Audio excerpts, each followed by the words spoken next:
Hey guys, welcome back to another Dragon's Defense devlog.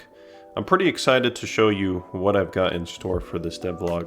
However, before we get right into it, to those of you who are not aware of this game, Dragon's Defense, is a tower defense that you can participate in. What I mean by that is, although there's a bunch of placeables that you can put down to help you defend your castle, you, the player, can also participate in defending your castle from the waves of enemies. If you want more details on my game, you can go back to my last video. In fact, it's the very first video that I made on Dragon's Defense. You'll find more details there on the gameplay. But before we dive right into the meat of the devlog, there is a bit of bad news that I have to share regarding the development of this game.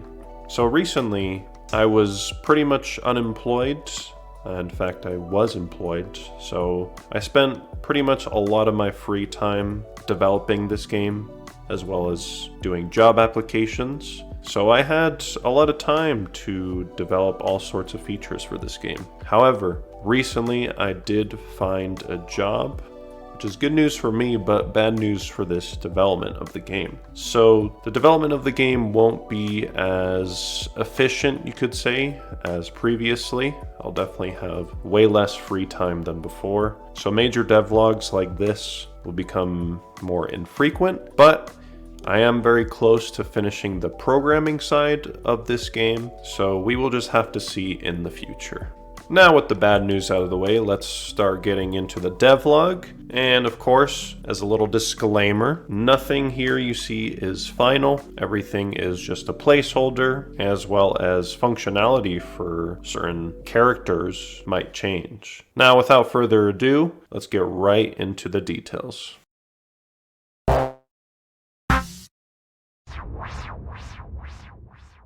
Everybody is here! You heard that right. All the characters that I planned for this game have now been implemented. So that means all the enemies, all the traps, and all the sentients. And I'll be going into detail on each of these characters that I've implemented. First, let's start with the enemies. So there are 11 special enemies. So let's start with the shinobi. The shinobi is a pretty straightforward one. It's an enemy that is undetectable by sentients. So be careful when the shinobi does come into the battlefield. Next, we have the familiar, which is the opposite of the shinobi, where they are undetected by traps. However, they can still be affected by the trap if another enemy that is detectable by traps activates that trap and is able to damage the familiar if it is in range. Next, we have the Dark Knight, which is an enemy that focuses more on attacking any placeables you have. So your placeables aren't entirely safe from these enemies. Speaking of placeables not being entirely safe, there is the Trapper. And the Trapper is a special kind of enemy because it moves horizontally across your screen instead of down your screen. The Trapper doesn't focus on damaging your castle per se, but instead focuses on damaging your placeables. Essentially, it places down barrels wherever it runs, and if not diffused in time, will explode, severely damaging any placeables in range. Now, how might you defuse it?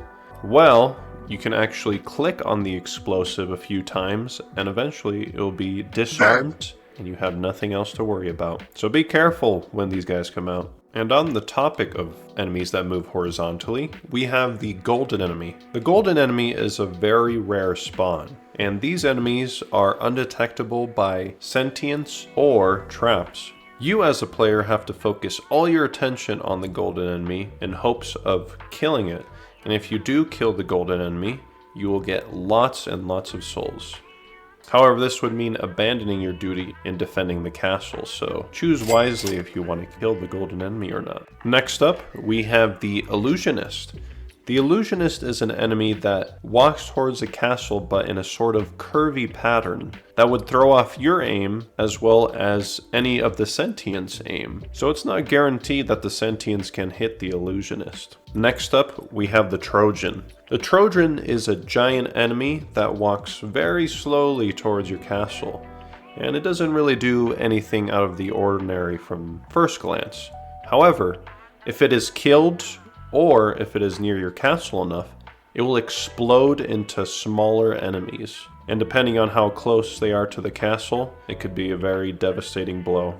Next is the Mage Sniper. The Mage Sniper walks into the battlefield for a brief moment, and then stops and takes aim at a placeable that is furthest away from him. He takes a while to set up, but when he's fully finished, he will shoot at that target, severely damaging any placeables in the way, as it is shooting a penetrative projectile. The Mage Snipers are undetectable by Sentients for the first few seconds, but after that, it is detectable. So it would be in the player's best interest to focus fire on the Mage Sniper before they are able to take aim on the placeables. This next enemy is an enemy that can easily turn the tides of the war if you are not careful, and this is the Tinker. The Tinker is an enemy that can essentially turn sentients and traps against you through an evil aura that is surrounding them. Whenever a sentient is converted to evil, the sentients will start shooting friendly sentients and traps. If you want to avoid any placeables from dying, you have to quickly sell the evil sentient. However, evil sentients are worthless. When it comes to traps that turn into evil though, any kind of trap will end up exploding from malfunctioning, killing any placeables in the vicinity. And if they are near enough to your castle, it will damage you as well. Again, to prevent this explosion from happening, you have to sell the evil trap. But, as I previously stated, evil placeables are worthless. So you better watch out when the Tinker comes to the battlefield. Finally, we arrive to the last two enemies. And these two enemies aren't just any other ordinary enemy. They are enemies that can alter the battlefield. Let's start with the Crater Creator. The Crater Creator leaves behind a trail of void wherever they walk, and this void area is an area that cannot be placed upon. Additionally, anything it touches will be killed instantly. So it is very important that whenever you see the Crater Creator, you focus fire. Last but not least, we got the Disruptor. The Disruptor is a special type of enemy where they are unkillable, but they only serve one purpose. That purpose is, at the beginning of a wave, they walk onto the battlefield for a brief second and then create an area that is unplaceable, and then they leave the battlefield. They cannot be stopped in any way. However, there is some preparation for the Disruptor. You are alerted if the Disruptor will come in the next wave, and you will also be shown a preview of what area will be affected. So you must plan accordingly around this area. And those are all the enemies that will be in the game. Of course, I didn't mention the basic enemies, I only mentioned the special variants in this game. We are not done here though. We still have some sentients to talk about. There are 11 sentients, similar to the amount of enemies. We'll start with the Archer.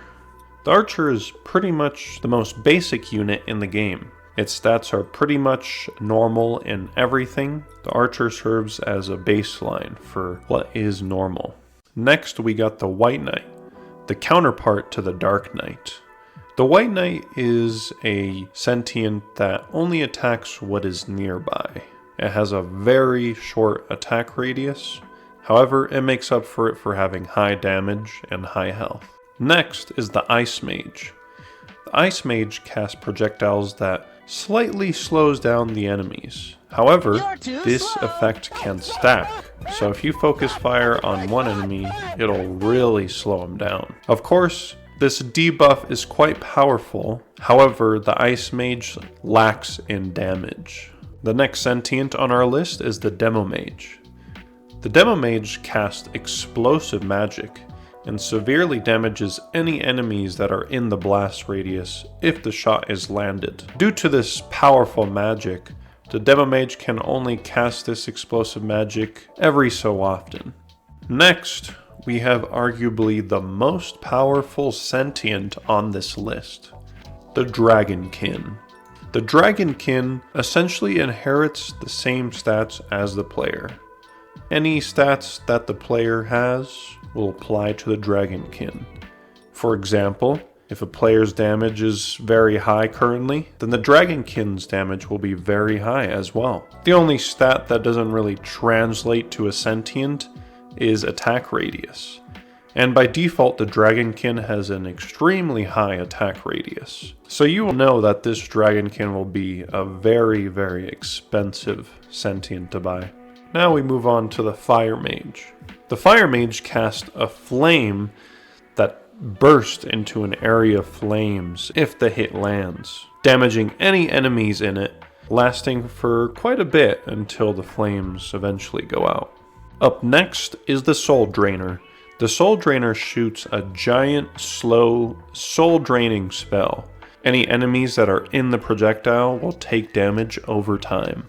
This next sentient looks pretty normal at first, but actually has a pretty useful ability. The Retaliator. The Retaliator is a sentient that, when they are attacked, they shoot back the exact same projectile they are attacked with at the enemy that was attacking them. This retaliation projectile does twice the amount of damage though. Otherwise, it acts pretty normal, similar to an archer. Up next is the Arbalist. The Arbalist shoots a penetrative projectile that goes through multiple enemies. Other than that, it has pretty normal stats all around. Next up is the Ballista. It can pretty much be described as an upgraded version of the Arbalist. Its projectiles are more penetrative and deal way more damage. However, it is quite a large sentient, taking up quite a lot of important room on the battlefield. Finally, last but not least, we have the Paladin.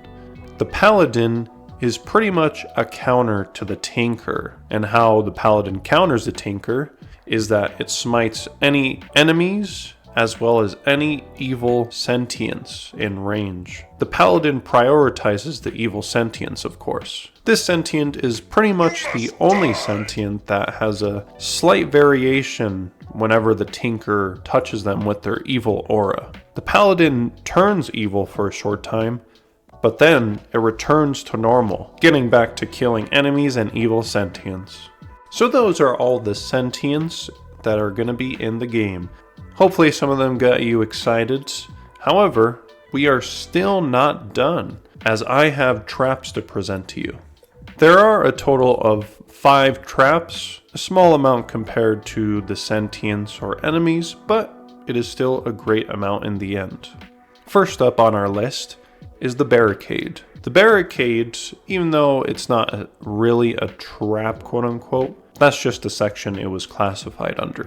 The Barricade is intended to block off any enemies and slow them down, with the familiar an exception. The Barricade is also unaffected by the Tinker, so this is a great tool if you are being overwhelmed by enemies on one side of the battlefield. Next is the Magic Mine. The Magic Mine is pretty straightforward. When it's stepped on, it explodes in a magic way, dealing a high amount of damage to any enemies in the blast radius. The next trap we got on our list is the Stone of Fatigue. The Stone of Fatigue has an area that will activate its effects, and the effects in question is that the stone casts an area that slows down enemies in its radius. And it will continue casting this spell until all the enemies are out of its radius. Next, we got the Spike Trap. The Spike Trap is a square area that, when stepped on by any enemy, will have spikes pop up, continuously damaging any enemies in its area. And then, last on our list is the Fire Rune Trap. The Fire Rune Trap is a trap that, when stepped upon, will set an enemy on fire, and then goes on cooldown for a bit, recharging until it sets an enemy on fire if it is in its radius. And before we get to the outro of this video, I just want to do a quick plug for my Patreon. And there you can find posts on details of the game, what I plan to implement in the game, etc., etc. And you can find that link in the description below. Alas, we arrive at the end. Those are all the characters that have been implemented in the game. Hopefully, some of them have caught your interest to the point where you want to play the game. But now, we must wrap up this devlog. So if you made it this far, thank you for watching this devlog. And just to reiterate on the bad news, unfortunately the devlogs will be a lot more infrequent now that I have a job. But hopefully I can get some chances to work on my game. But for now, I'll see you, viewer, in the next major update of this game.